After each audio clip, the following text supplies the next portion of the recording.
আসসালামু আলাইকুম প্রিয় দর্শক মণ্ডলী, আপনারা যে যেখানে দেখছেন বা শুনছেন, আপনারা দেখছেন মীর ইসলামিক টিভি 24 আর আমি আপনাদের সাথে আছি মীর সাজ্জাদ হোসেন।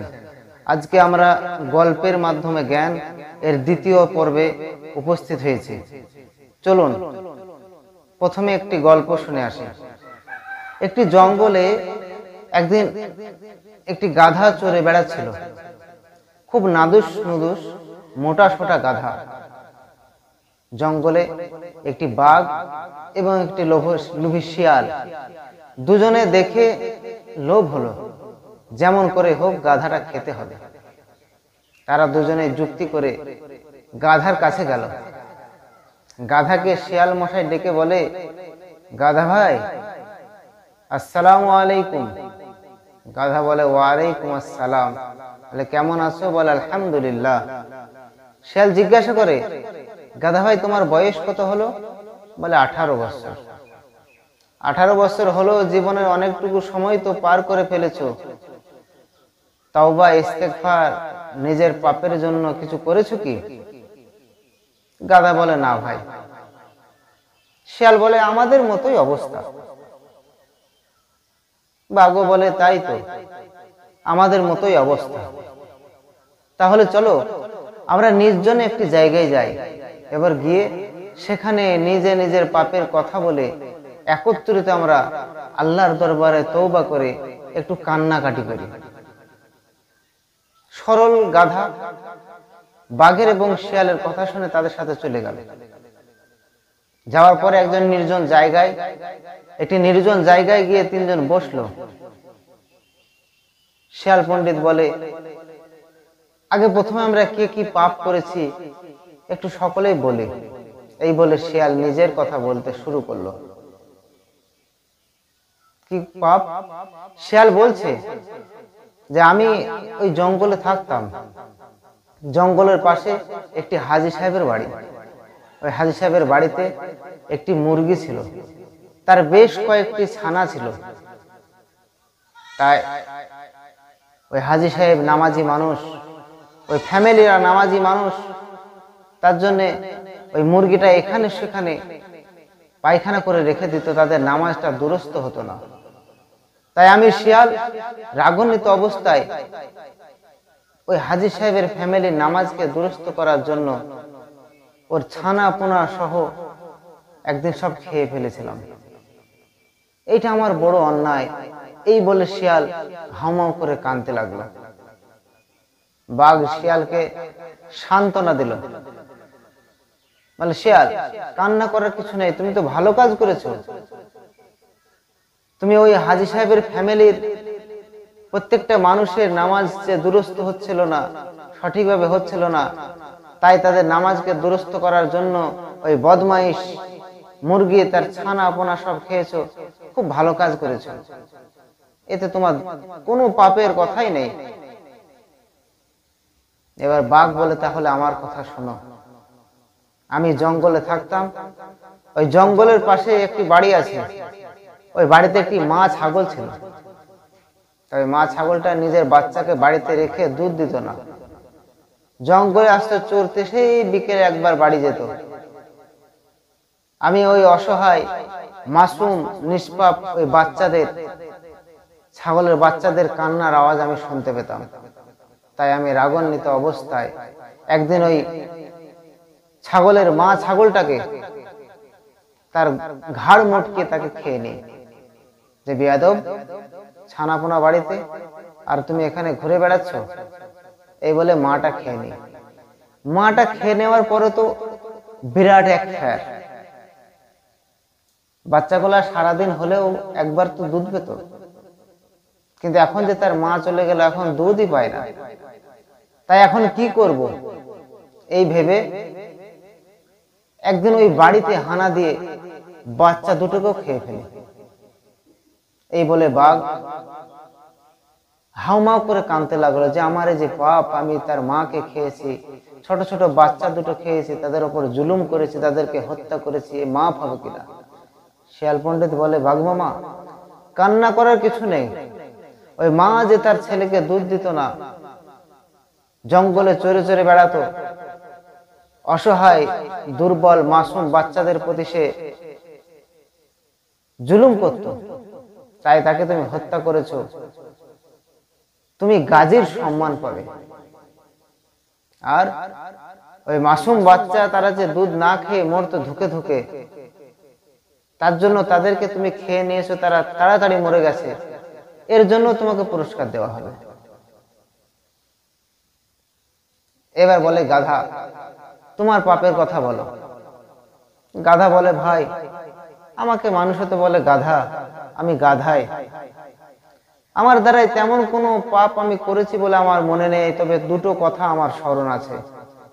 একদিন মাঠ থেকে বাগান থেকে চড়ে বাড়ি যাচ্ছিলাম, চড়াটা খুব ভালো হয়নি, পেট আমার ভর্তি হয়নি, তাই মন মেজাজও খারাপ ছিল। রাস্তা দিয়ে যখন বিকেল বেলায় বাড়ি যাচ্ছিলাম, ছোট্ট ছোট্ট কিছু ছেলে তারা লাঠি দিয়ে আমাকে গুঁতো মারছিল, আর আমি রাগান্বিত অবস্থায় তাদেরকে ভয় দেখানো, আমার মন খারাপ ছিল, তাদেরকে ভয় দেখানোর জন্য আমি পেছনকার পা দুটো একটু তুলেছিলাম। লাগেনি, তারা ছিল অনেক দূরে, মারার ইচ্ছাও আমার ছিল না, তাদেরকে ভয় দেখানোর জন্য আমি পেছনের পা দুটো তুলেছিলাম। আর একদিনকার কথা একটা মনে পড়ে, আমার মনিব রাত্রিতে আমাকে গোয়াল ঘরে বেঁধে দিয়ে খাবার দিতে ভুলে গিয়েছিল। আমি লক্ষ্য করে দেখলাম আমি যেখানে বাঁধা আছি তার পাশেই একটা ঝুড়িতে কিছু ঘাস ছিল।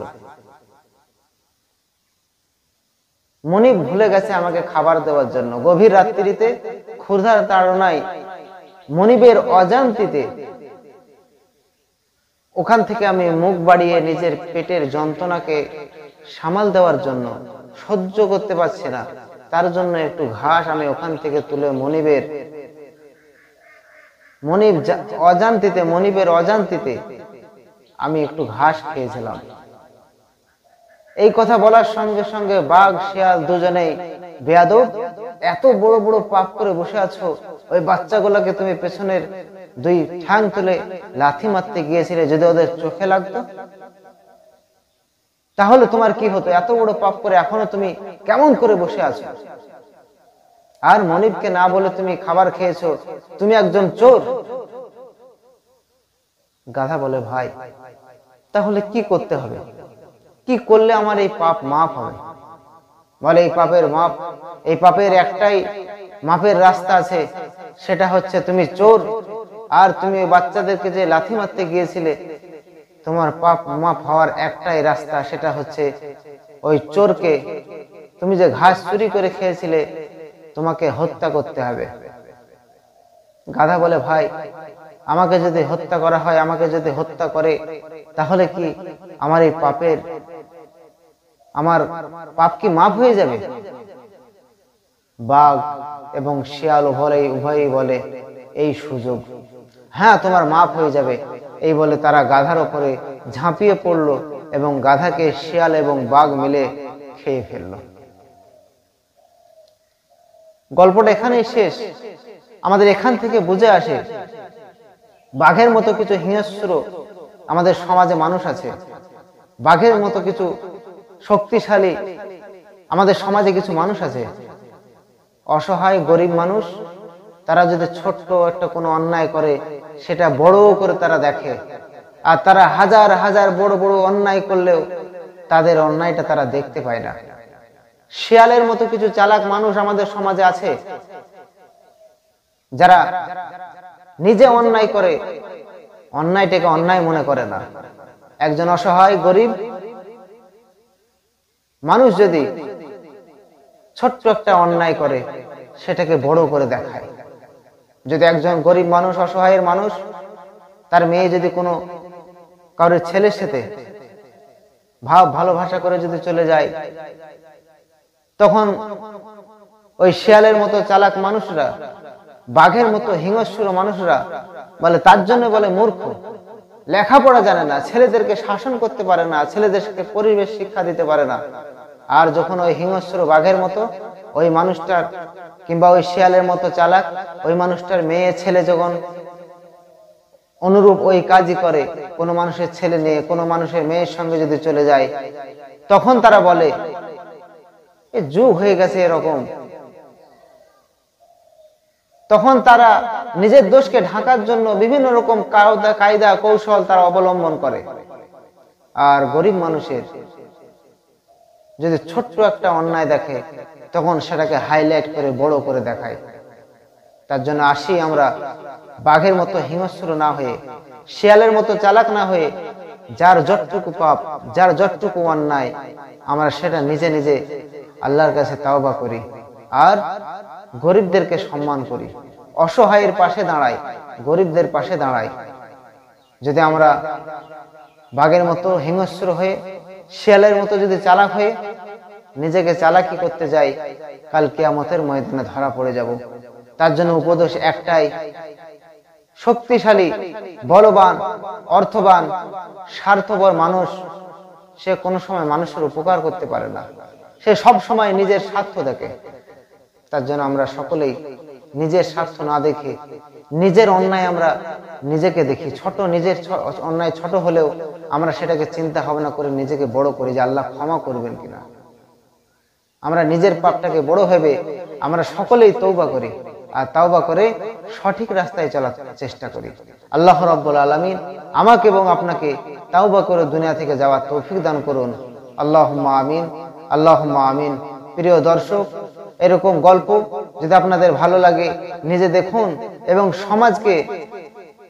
সমাজের কাছে পৌঁছে দিন, প্রত্যেকটা মানুষের কাছে, যে আমরা গরিবের উপর জুলুম যাতে না করি, গরিবদেরকে আমরা যেন ছোট না ভাবি। সমাজের কাছে আমরা এটা শেয়ার করি, বন্ধু বান্ধবের কাছে শেয়ার করি আর এই চ্যানেলটাকে সাবস্ক্রাইব করি। আল্লাহ রাব্বুল আলামিন যদি বাঁচিয়ে রাখেন, আবার দেখা হবে পরবর্তী 3য় নাম্বার অনুষ্ঠানে।